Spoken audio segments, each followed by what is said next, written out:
네, 이렇게 국내 확진자 증가세가 막 꺾이는 와중인데 서울에서 걱정스러운 상황이 생겼습니다. 구로구 신림동의 한 콜센터 직원 수십 명이 한꺼번에 코로나19 확진 판정을 받았습니다. 지금도 계속 확진자가 나오고 있는데요. 현장에 나가 있는 취재기자를 연결합니다. 자, 홍진아 기자, 밤사이 확진자가 많이 나왔는데 그곳 상황 전해주시죠.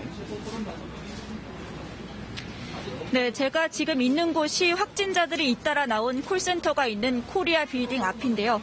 보시는 것처럼 건물 앞에 임시로 마련된 선별진료소에서 주민들이 검사를 받기 위해 길게 줄을 섰습니다.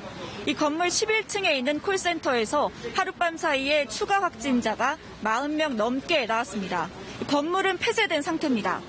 어젯밤부터 오늘 계속해서 지자체별로 확진자 상황을 발표하고 있는데요. 서울과 인천에서만 오늘 오전까지 발표한 확진자가 30여 명에 이릅니다. 지자체에서 발표한 추가 확진자들은 지난 8일 확진 판정을 받은 노원구의 9번째 확진자인 56살 여성과 같은 콜센터를 다니는 직장 동료들로 확인됐습니다. 구로구는 콜센터 직원과 교육생 207명 가운데 54명에 대해 먼저 검사를 진행해 이 가운데 13명이 양성 판정을 받았다며 7명이 구로 구민이라고 밝혔습니다. 아직 검사를 받지 않은 나머지 직원들에 대한 검사도 오늘까지 완료하겠다고 설명했습니다. 동작구에서는 콜센터 직원 2명이 오늘 양성 판정을 받았다고 밝혔습니다. 관악구에서도 4명이 양성 판정을 받았고요. 또 양천구에서도 해당 콜센터에서 일하는 13명 가운데 5명이 확진 판정을 받았습니다. 인천시도 해당 콜센터에 다니는 인천시민 19명에 대해 검사를 진행한 결과 13명이 양성 판정을 받았다고 말했습니다. 경기도 광명시도 해당 콜센터 직원 3명이 확진 판정을 받았다고 말했습니다. 안양시에서도 같은 콜센터에서 일하는 4명이, 김포시에서도 1명이 확진 판정을 받았습니다.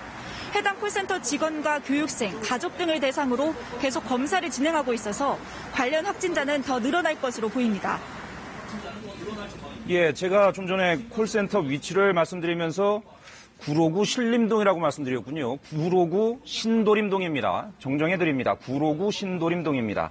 자, 다른 내용 한 가지 더 확인해보죠.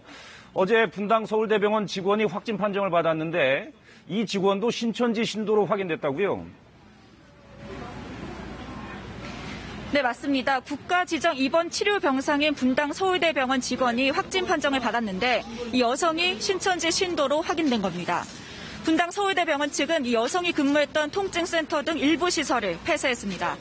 확진 판정을 받은 직원은 경기도 광주시에 거주하는 35살 여성으로 어제 확진 판정을 받았습니다.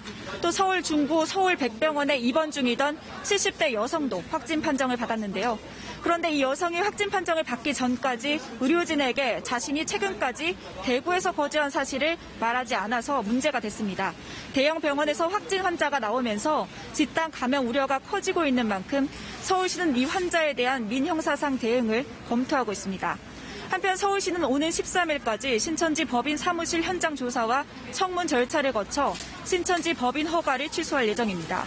서울시는 또 코로나19 의심 증상이 있는 환자들을 이송하는 119 전담 구급대에 음압형 환자 이송 장비를 도입하기로 했습니다.